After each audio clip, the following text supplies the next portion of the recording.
Welcome to The Explainer. Today, we are diving headfirst into a massive, high-stakes, 6,000-year cinematic blockbuster of a story.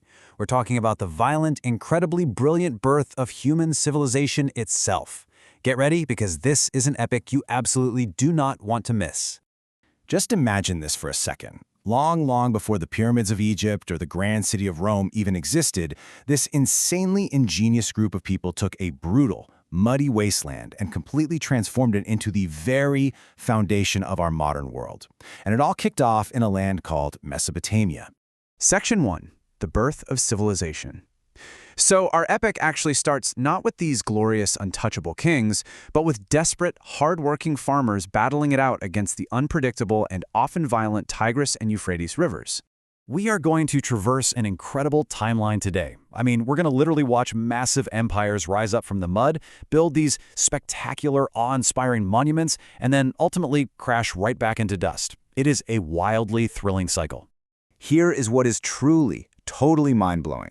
The Sumerians, they had zero magical resources, no vast forest to harvest, no giant stone quarries, nothing but river mud.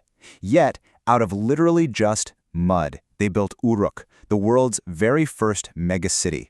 It housed tens of thousands of people, complete with these massive ziggurats reaching all the way up for the heavens.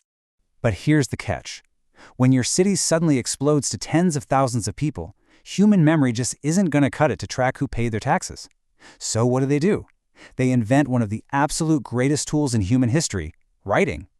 And believe it or not, the world's very first writing system, cuneiform, wasn't created for beautiful, romantic poetry. It was literally invented for accounting. Which brings us to Section 2, Rise of the First Empire. Now, these independent city-states couldn't last forever, right? Especially when an incredibly ambitious conqueror from the north decides to enter the fray. Enter Sargon of Akkad, whose life seriously sounds like a Hollywood movie script. He started from the absolute bottom, actually abandoned in a river basket as a baby.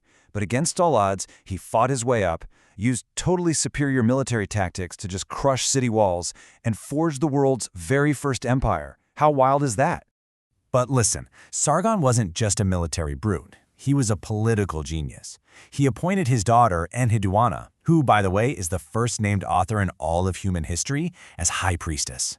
By using her incredible poetry to basically merge their different gods together, Sargon executed the world's first ever use of soft power to bind an empire. Just absolutely brilliant. Moving on to Section 3. Hammurabi and the Law. So after terrible droughts and invasions fractured the land, a cunning new power started to emerge in a relatively small port city called Babylon. The king who changed absolutely everything was Hammurabi. A master diplomat, he unified the land. But his greatest weapon? It wasn't a sword at all. It was a massive, 2-meter-tall black stone steel. His 282 carved laws declared a completely radical new idea for the time. No king could just kill at random anymore. Everyone was subject to the law. This literally changed the world. But hold on a second. Don't mistake this for 100% equality. Ancient justice was still brutally class divided. If a noble blinded another noble, boom, an eye for an eye. But if that same noble blinded a commoner, they literally just paid a fine and walked away. So yeah, true equality was still a very long way off.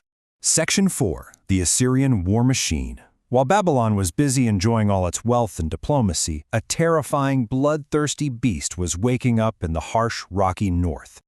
The Assyrian army was hands down the most systematic killing machine of its entire era. They basically transformed warfare into a mechanized science. Armed with mass-produced iron weapons, mobile siege towers, and these heavy battering rams, walls that had protected cities for millennia were just turned to absolute rubble. But even scarier than their weapons was their intense psychological warfare. Just listen to the truly terrifying boasts of their kings, who proudly carved records of flaying rebel leaders alive. They weaponized fear so perfectly that many cities would just throw their gates open in utter panic and surrender before a single Assyrian arrow was even fired. But here is where we hit a fascinating historical paradox. The most ruthless empire in the ancient world was actually ruled by a massive bookworm. Their last great king, Ashurbanipal, violently conquered nations with one hand while using the other to obsessively collect the world's knowledge, building the grand, legendary library of Nineveh. You really can't make this stuff up. Section 5. The Fall of Babylon. Of course, Assyria's extreme cruelty eventually bred massive, widespread hatred, which led to their own fiery destruction and paved the way for Babylon's spectacular comeback. Under King Nebuchadnezzar II, Babylon was gloriously reborn into a dazzling architectural marvel.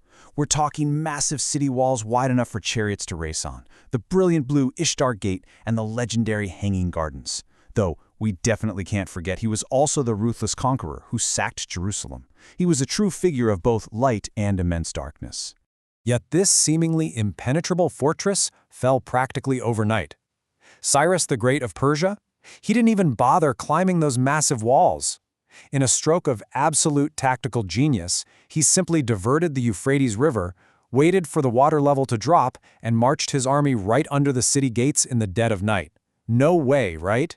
Though what made Cyrus truly revolutionary was how he actually ruled. He didn't burn Babylon to the ground like previous conquerors.